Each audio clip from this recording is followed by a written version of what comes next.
everyone. Welcome to an all new and exciting episode of Talking From.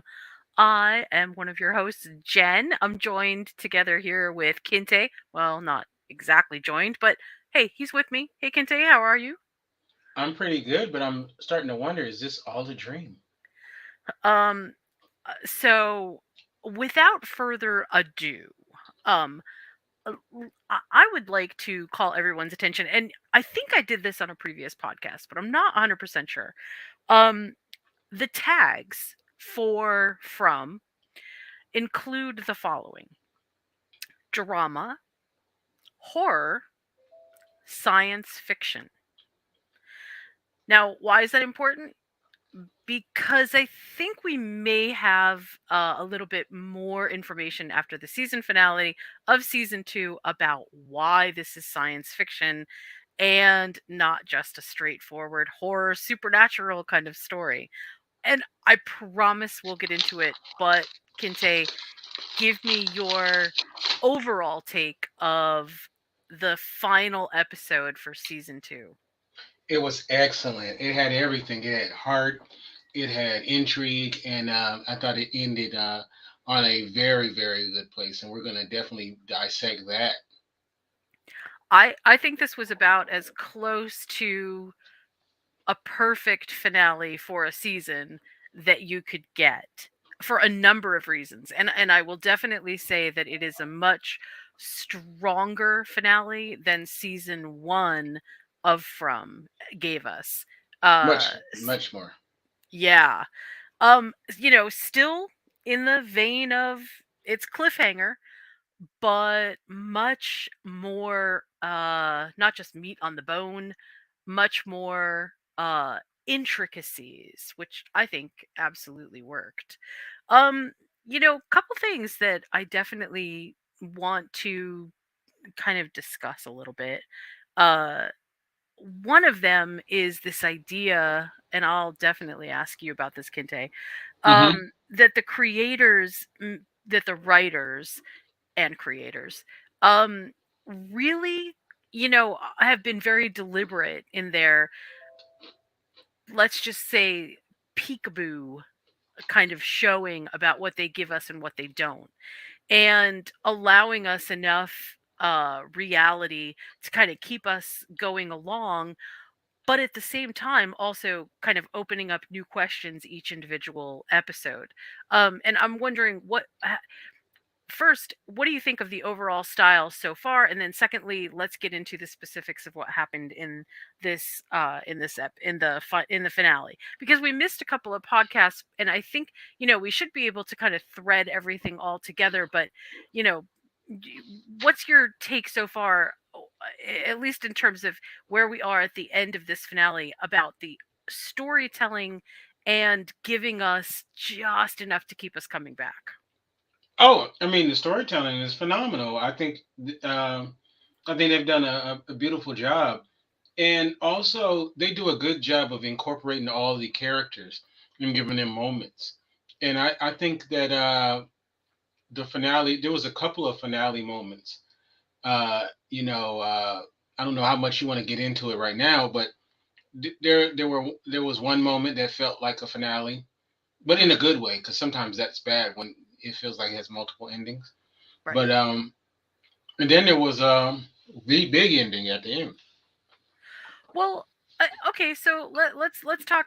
Let's start at the beginning. Let's just, we don't have to stay in sequential order all the way through, but let's start at the beginning with, sort of recapping a little bit about where we are right now. In season 1 of From, we had Boyd and Sarah out in the wilderness, so to speak. Hmm. And they also discovered the lighthouse. Hmm. But they ended up in a faraway tree, and they were and let's remember who sent them to the faraway tree. Do you remember who sent them Victor. to the faraway tree? Well, who sent them to the faraway tree so that when they got to the lighthouse, basically so they wouldn't get to the lighthouse. Oh, the kid. Yeah.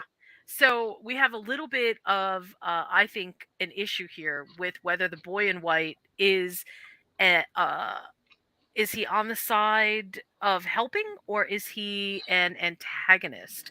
Do we know? We don't. I don't think we do know. But I can say that because he kept Boyd and Sarah from basically getting to the lighthouse, I think the lighthouse is kind of like the nerve center of whatever's going on. And I don't know exactly how to explain what's happening there, but we'll get into what the lighthouse looked like in a second. Up to this point, she's the only person who's gotten there. Even Victor's mom didn't get there. And we don't know exactly why Victor's mom didn't get there, but this is kind of interesting. Um, we also have a number of characters who I think, and tell me what you think about this, are being slowly driven mad by the nature of the puzzles going on here. What do you think about that? And what characters do you feel like have been most memorable so far this season? Well, now this Um, season. which it's kind of funny that his mother, Victor's mom, didn't get there when it seemed pretty straightforward and simple to get there. So, uh, but I guess I digress on that one. But I don't know why they didn't get there. But anyway, Okay. So let's stop for a second. Let's take a quick beat, and maybe Victor's mom did get there. And maybe something very similar happened to what happened to Tabitha at the end of this mm, season happened to Victor's mom. But right, Victor wouldn't have known about it, right? that's true. Right, Right. So it and she was found right outside of the faraway tree. right. So You know what? That makes sense. yeah, I think there could be a slight answer there. So which characters do you feel like have been the most interesting this season? Well, obviously Victor's pretty interesting. Boyd. I always forget his name. The guy who got attacked by the cicadas. You're talking about the guy from the bus? Yeah, yeah, yeah. Um, uh, was his now I just had it and now I just forgot it too. That guy. Uh, We'll just say that yeah. Uh, Elgin. guy. Yes. Let me ask you a question because Excuse me. maybe this is something that we should be thinking about. Okay. Uh, the people who seem to have any inkling about what's going on in this place seem to be the people who make appearances again. And when I say that, I'm thinking specifically of Elgin, and I'm thinking maybe the reason that Elgin knows what's happening from a quote unquote dream that he had on the bus is because Elgin's been there before, and possibly so had Abby. Oh, really? Hmm. It's Yeah, I like think that maybe like a loop, right? yeah, that's exactly what. So, okay, so I'll give you a chance to tell me what you think, what's your sort of forming theory right now, but I'll tell you Okay. what mine is first. So, my theory at the end of seeing season 2 finale is that the characters are in a simulation. And the simulation is something unknown. I do not have answers to that. But the simulation is built on sort of layers, and the layers that are required to kind of make this thing work include various numbers of people to keep the math, if you will, of the place running. And math seems to play an important part in all of this. Remember that the trees move and Victor actually counts the steps to the trees and things like that. So there's the symbols. There are things, I'll get to a symbol about the hospital in a second, but there's some there's some things that definitely require math to work. And we keep thinking that all of this is supernatural and wow, things skip from place to place, and but if we think about this as a simulation, we don't think about being inside of as an example, a video game as supernatural. We look at playing from the perspective of a video game as okay, the simulation has us, and we're just the avatars, basically. And I think that that's what these people are.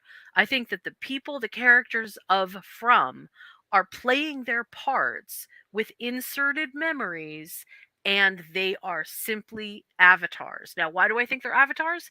Because at the very end of this season, we see Tabitha, and she walks over to the window, and there is zero reason, zero, for the camera to show us her reflection in the window, Mm, except we see a different person in the window reflection than the Tabitha that we know. Her hair color is different, her facial structure is different.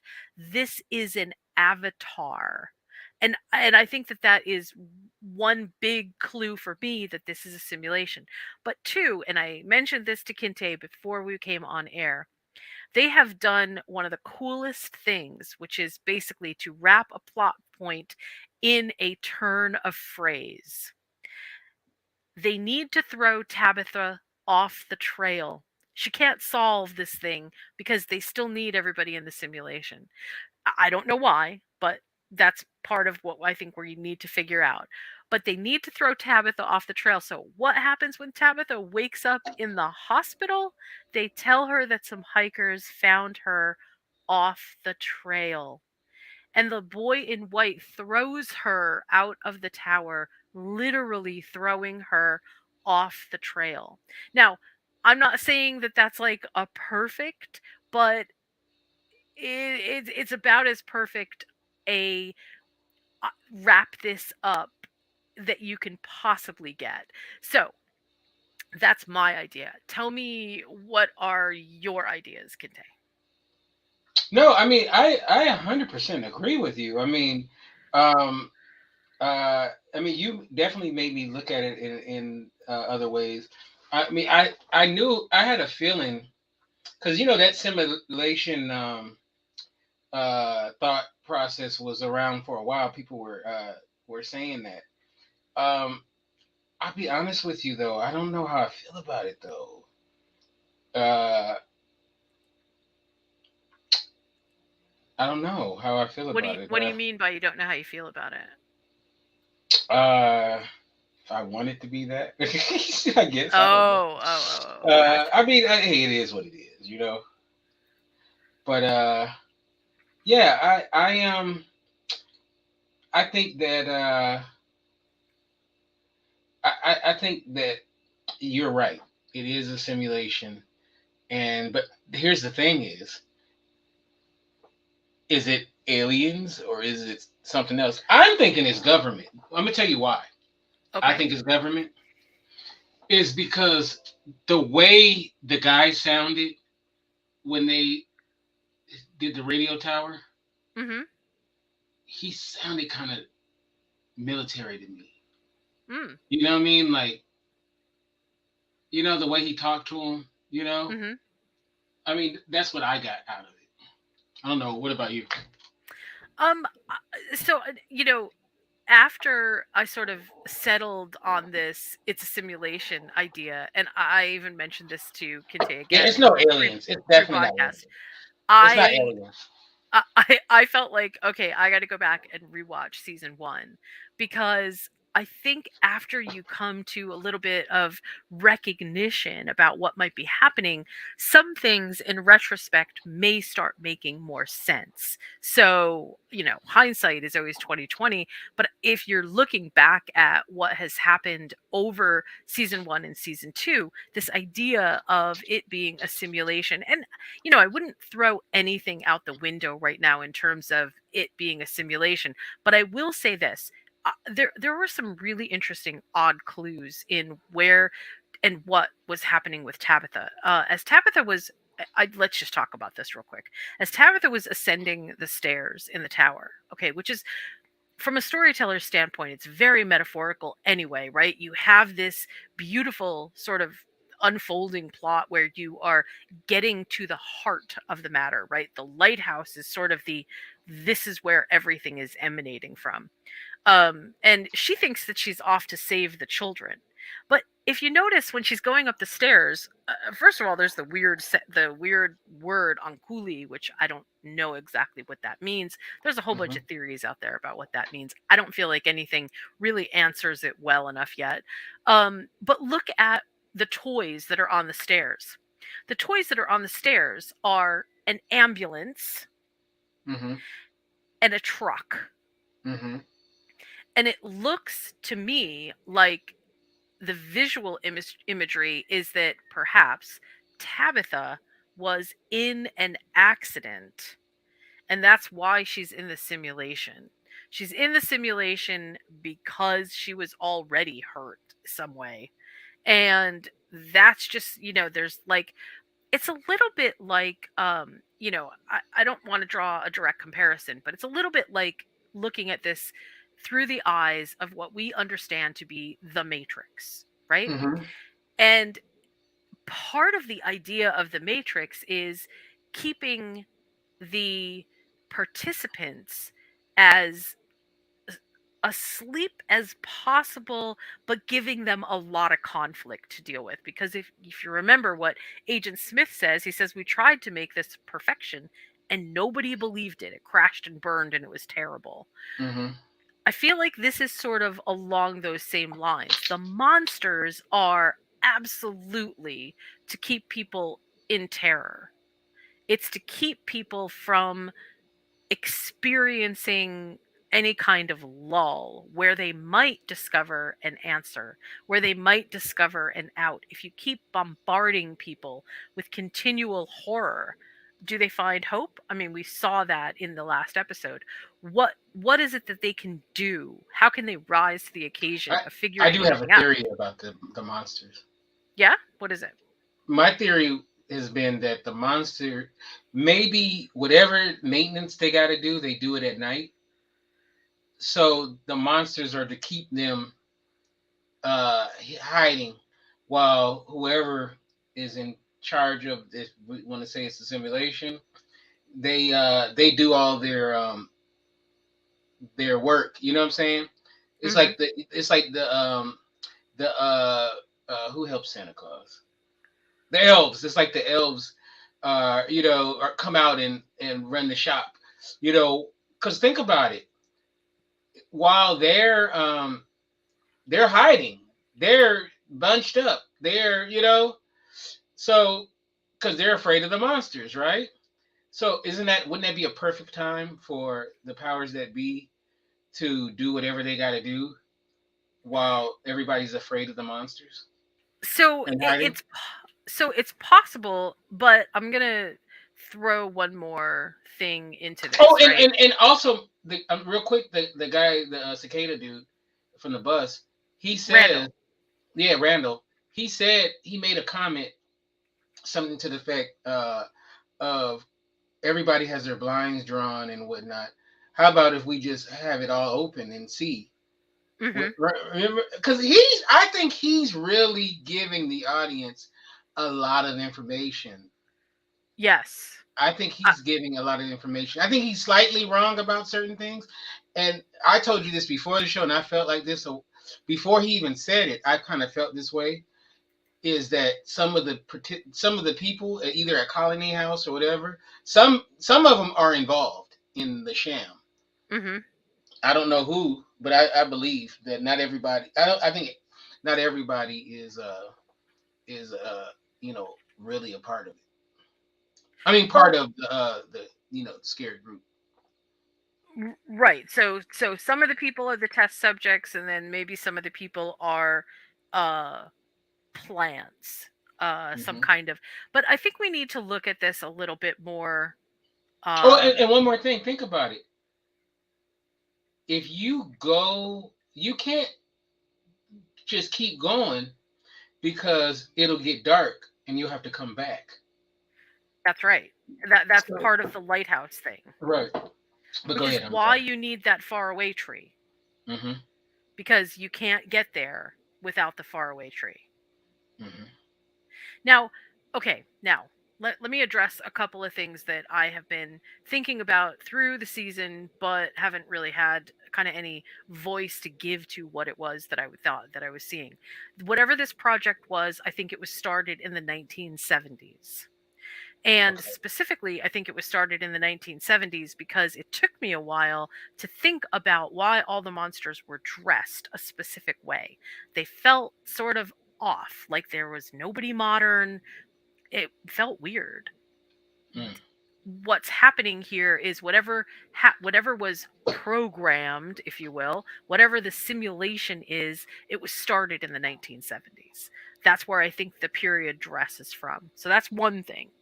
And Okay. then and then the next thing is, I think if we look at what is being what's happening here, it is less about the people trying to puzzle their way out of this and more about how much stress can you handle. So each individual cycle is all about an amount of stress until it comes to a crescendo, and then they have to wipe the system clean, and then they have to start all over again. And it Hmm. would not surprise me at all if all the people who are in this simulation are actually all people who have already been in this simulation before. They just have different avatars. Mm. So it feels like there's a whole bunch of new people, but not really. They're actually the same people. Mm. Before they get to the town, they all have different memories and stuff, right? Right. But none of them, once they get to the town, none of those memories are, they're not making any new core patterns. They're not seeing any pattern from like where everybody's from, or, how to figure out like what is that part of the puzzle, because that doesn't have anything to do with it. Right. I think that the simulation itself is about keeping people under the most amount of stress and then recycling the whole thing again and again. And I think that that's one of the reasons that Victor, despite the fact that he survived the first one, the town basically did what you would call a reboot when everybody died. Okay. Everybody died and the town reboot itself. And I mean, when you think about this from a game perspective, all of a sudden, so much makes sense. How many times in a video game do you get shown a symbol and you have to remember it for later? How Right. many times do you see these things? And none of them may make sense in their abstraction, but they will all make sense once you figure out the puzzle. Hmm. Let's talk for one second about the St. Anthony's Hospital. Tabitha wakes up in St. Anthony's Hospital, Okay. um, which is, kind of interesting. We don't know what St. Anthony's Hospital she's in, and I didn't get any feeling from her looking out the window that she knew where she was either. Did you? No, she didn't. So that kind of feels odd. Um, but I, but I will say that I felt like there was something that I had heard before about Saint Anthony from Father Cawtrey. Do you remember that? No. No. So I'm not 100% sure, and I'm gonna have to go back and look at this, but I want to. I really want to understand sort of what's happening here, because I really feel like there is a thread between Father Cawtrey, who I actually think now may have been an NPC, if you use game Right. term. Right. Right. And I think the bartender was an NPC, Hmm. and I think a couple of other people that have died so far have been NPCs. That is, they are important to the intricacy of the town, but actually they believe that they're part of everything, but they're not really. And that's how they can keep coming back. Um, okay, let's talk for a second about Jim, and then I Hmm. want to talk about Jade. One interesting thing that I have found about Jim overall is that clearly he's willing to go up to a line and then he won't cross it. Like, Right. he obviously wants to know what's going on. He wants to keep his family safe, but he's not willing to do things like, we didn't get to discuss this, but he's not willing to hurt Donna, Hmm. right? That to me seems pretty important, just in terms of not just what he's willing to do, but the fact that he let Tabitha go. That, I don't know. There's something about that that doesn't feel right to me. What do you think about that? Yeah, huh? Yeah, it doesn't feel right. Yeah. I mean, he's been so incredibly protective of everyone. And I'm not saying that he could have prevented Tabitha from going at all. Hmm. But I don't know. Something just feels a little bit off about Jim in that respect. Like, you spent all this time protecting your family and now you're willing to let her go? Why? Why? Yeah. That I'm not 100% sure what's happening there. Um so going back to the whole St. Anthony's thing, I just wanted to sort of give people like an idea of what the 13 miracles, well, I won't go into 13. I'll just go to the some of the big one. Some of the big ones, I should say. Um St. Anthony had these things called 13 miracles attached to him. Hmm. And one of them is about dead people that speak, Hmm. which I find very interesting. Another one is a drowned child, Hmm. which I also feel like is kind of interesting. And then there's the sermon to the fishes. And remember how we keep talking about this place, this lake, this boat, this, Right. legendary. How did they don't know this. They somehow they just all think that that's what's happening. And one of the things that I keep going back to over and over again is that um in storytelling there's this sort of method, well, not method. There's a there is a structure, and the character choices that you make are important. And one of the structure choices for characters is this character called a threshold guardian. And a threshold guardian basically stands in front of you as the hero or the hero and the quest and says, you can't do it, you shouldn't do it, you won't do it, why are you doing it? Basically giving the hero a lot of questions to grapple with and a lot of self-doubt and a lot of big important things that will hold the hero back from completing the quest. And I Hmm. see Abby in that role. She is absolutely a threshold guardian. She keeps telling Boyd, this is not real. You're not and then in the end, in our last episode, she gets to the point where she's basically telling him it doesn't matter. Whatever you do doesn't matter. And Boyd says, I don't care. I'm going to Right. try to make a difference anyway. That, I mean, do we believe Abby or do we believe Boyd? What do you think? Boyd. I believe Yeah, Boyd. I mean, generally, I kind of tend to believe Boyd too. What do you think about Boyd getting shot? I know. I was like, oh my god. Like, yeah. No, that was a. I was like, if he had to go through more crap, oh Lord. But don't you think that Boyd getting shot was actually like part of the place trying to protect itself? Mm. Oh well, he obviously He that figured that it out. yeah, and then he had that battery put in his back. The guy who did it, Hmm. So no, yeah, I guess you're right. Yeah. I I I I I'm not saying that the town in From, which they don't even have a name for, I'm not saying that it has like a sentience of its own, but I am Hmm. saying I do think that in terms of simulation, there is clearly a hierarchy of things that happen and ideas that are getting put into people's heads, similar to the way that they were with Sarah, Hmm. which says, okay, in order for this to happen, this should happen. What better way to put Jim and Tabitha under stress than to kill their kid, who, after they've already lost a child, would they completely abandon hope or would they continue on? And like everything that how do we get Boyd to lose hope? Well, maybe his wife gets killed. Maybe we start killing off all the people that he cares about, Father Cautry, the townspeople. Maybe we make it feel like there's no hope.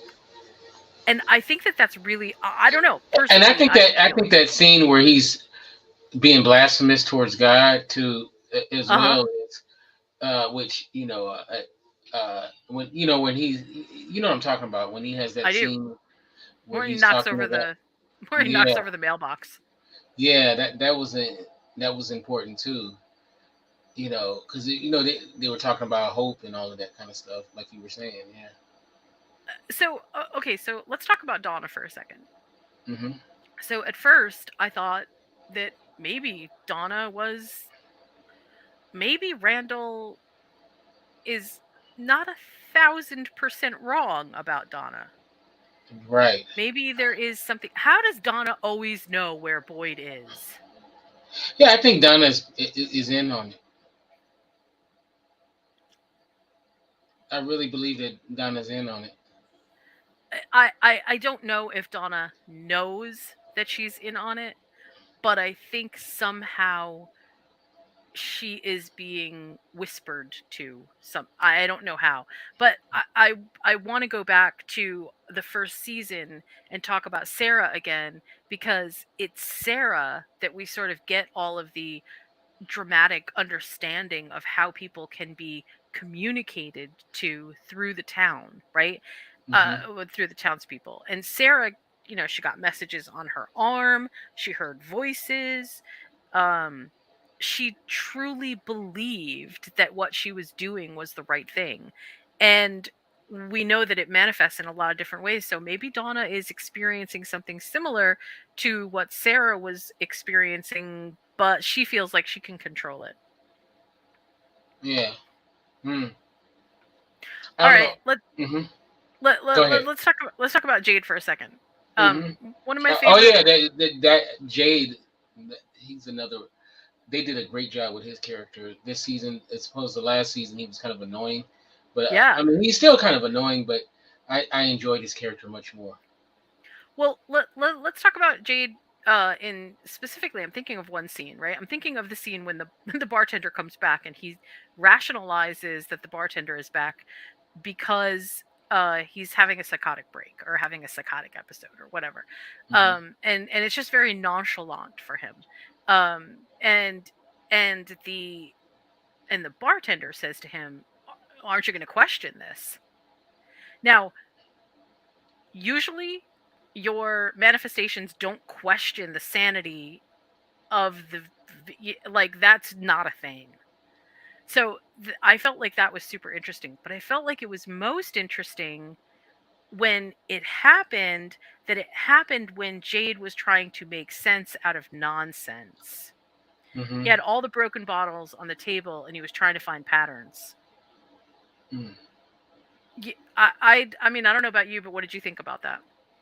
Oh no, he's first of all, he's always doing something of that sort. And I thought that was cool because at first he when he had it wrapped in the towel and he broke it, I was like, "What is he doing?" And then I started to realize, "Oh, okay." And then when he had that moment in the cave when he looks up, I don't know. I mean, you knew something was gonna happen, but I thought that was pretty cool. Cool scene. Yeah, I did too. I also like the idea that even though he is scared to death, he still goes into that cave. Right. And I'd have been scared. and just as a sort of like a weird, side note, remember the doll that's in there? Yeah, yeah, yeah, yeah. Yeah, that doll was not there in that position before. That Right. doll was someplace totally different. So I struggle with what that might mean, but honestly, there's obviously something else that's happening, and I feel like Jade also is sort of like in the middle of something that maybe ties in with everything with the kids, in sort of like the sacrificial, almost like a scene from Alien. Hmm. and then he looks up at the top of maybe what is a well or something, and I don't know what that thing is above, but I think that structure above was there for a reason. Yeah. What did you think about that whole thing about Yeah. him in the caves? Oh, I thought it was. I mean, when he first did it, I was like, "Oh my god!" And he's gonna do this by himself. And like I was like, "Oh no, don't do it." But no, when he saw the kids, and then he looked up. I mean, I and it was so it was kind of like vindication because pretty much the whole season he's like looking to uh to find that. No, Right. I thought it was great. I thought it was fantastic. Yeah.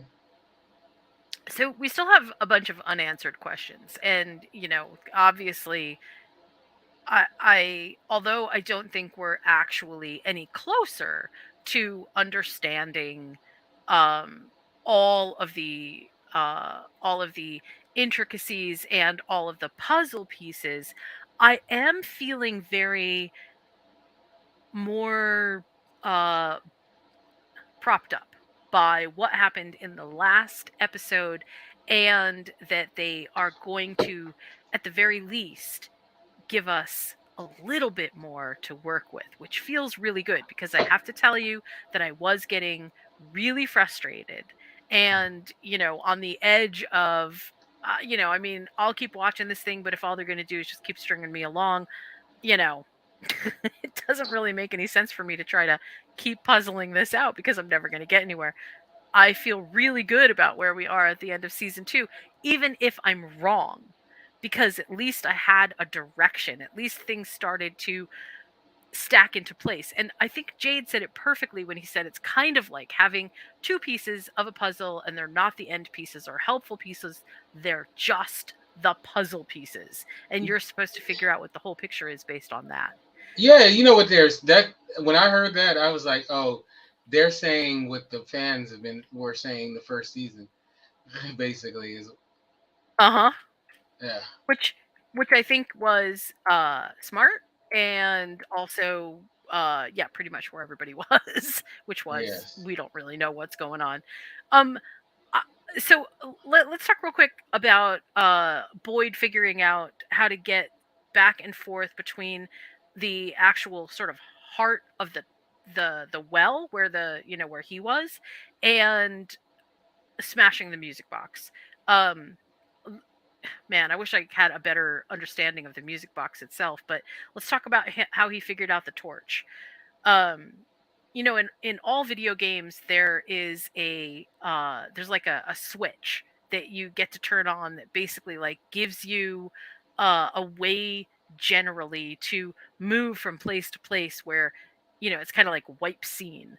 And look, I don't know whether this is supposed to be this place in the past, or whether it's supposed to be like a deeper part of the place that he's in. But when he lights that torch and he's immediately brought back there, um it starts feeling supernatural all over again, right? Did you get that right, feeling? right. You know what always gets me about this show is how they seem to be surprised about some of the things that are happening. Like if they're fantastical, they're like, "How is that?" I'm like, at this point, you're questioning, uh, you know, Uh-huh. this stuff. It's like it's kind of fun. It's just kind of funny to me. But anyway, um, Well, mhm. I was just gonna say, and this is like one of the most frustrating parts of From. it, Boyd figures it out during the moment of supreme hope that should be happening in the entire town, with his son and Fatima getting married. That should be a moment of joy and supreme happiness and hope for the future. And what's Boyd doing? He's puzzling out what his son said in the ceremony as you'll be my light in the dark, to how can I help the rest of this town. And so he sort of undercuts his ability to have hope in the immediate sense, and he ends up with this, oh, I know what happened. When I left the cave, I extinguished the torch and I ended up outside. So if I ignite the torch and then go in, then I will be back in the cave. And he was right. He was totally right. But I Hmm. just found it supremely interesting that he discovered that at a moment when he should have been absolutely invested in what his son was doing and instead was miles and miles away. Yeah, because they asked him, "Where are you right now?" Right, Donna did. Yep, Yeah, yep. Yeah, I thought that that was super interesting. So yeah, anyway, I agree. so I there's lots and lots to talk about. Maybe we can do kind of another podcast episode where we can recap a bit more of some of the other episodes that have happened this season. But in terms of where we're at, how comfortable do you feel with the storytelling going forward? No, I feel much more um, comfortable. I do kind of want to have an idea though, like how long do they plan on it going? Uh, because you know this it can't go on forever. Much like I know we keep referring back to Lost, but much like Lost, they do need to have a end point. Hmm. And I don't think it should just go on forever. I do actually think that they have an endpoint. I don't know how to tell you why I think that, but I do feel like there is. Like this is not. I'm feeling less and less like this is just random scattershot, Hmm. and more like there is definitive plans for things. Oh, that's Um, good. there is a really great source that after I watched the episode, because of course I didn't want to be spoiled. Hmm. um I hopped online and started looking in, all the usual places. Reddit. But yeah, Reddit. But the season finale really brought out a lot of blogger speculation on some things which they're worth exploring. I don't know if I agree with all of them, but there's people did capture some really interesting moments in this episode that I don't know if anyone would have picked up on before. Like I didn't even draw the correlation, although I think it's important, between what Jade was doing in the bar by smashing the bottles and the fact that the bottle tree is where the faraway tree is. Right. Like, it's not that we have like a direct, this is what it means. Oh, but it's interesting in the symmetry of the storytelling. It's very in depth. They clearly went to great lengths to make sure that everything lined up properly. So I do. I have lots more to talk about with this, but I think for this episode, let's try to end it here and say excellent, excellent series finale for episode 10, season 2 of From. And we know that there's going to be another season. We know season Yay. 3 is already happening. We don't know. Apparently it's going to be delayed because of the writer strike. So credit where credit is due. WGA, I support. But it will be, I think, interesting to move forward with this. This is the other reason that I think that there is a clear narrative unfolding here. They know what's happening. And I also really suggest that everybody go look for interviews with Harold because he's done a couple now, and they're good. They're really good. He doesn't give away very much, but he really has some interesting insight. So definitely And suggest that. also the interviews that Kumar did as well. Yes, absolutely. I'm kidding, people. I was gonna let that go. Um, so okay, so Kinte, how can we find you around the interwebs? And thank you so much for being on the podcast tonight. Oh yeah, you can find me at Kente F on Twitter, Kente Ferguson at Instagram. I forgot what it is for a second, and I'm so happy to be here with you. And I promise everybody, I will be much more active in the podcasting landscape. It's been something else these last several months, but hopefully things are starting to die down a little bit for me in a good way. Well, I'm super excited to hear about that because I've got a whole bunch of uh, I need Kinte for podcast Oh, ideas.